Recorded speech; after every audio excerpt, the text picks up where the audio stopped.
Zypher says, how to use cloud platforms to get backlinks other than ID pages? Well, you can use for cloud page links or cloud stacks, which means you can build backlinks from cloud storage buckets. You can also use custom domains. Any one of those cloud hosts got, well, I'm not sure about any one of them, but many of them you can map custom domains to a page hosted on a cloud storage bucket. And so you can go out and hunt down expired domains with proper topical relevance and proper topical backlinks already flowing into them. And then you can map the custom domain over to a page that is hosted on a cloud storage bucket. And now you're going to benefit from the cloud links that are in the cloud page because I've mapped a custom domain with proper and appropriate and relevant links already flowing into it.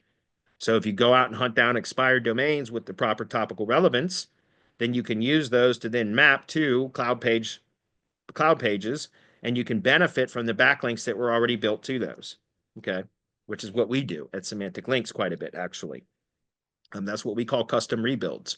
Those are cloud pages that we map custom domains to. That's what we call a custom rebuild, and we do those. We sell those as part of our subscription services in Semantic Links.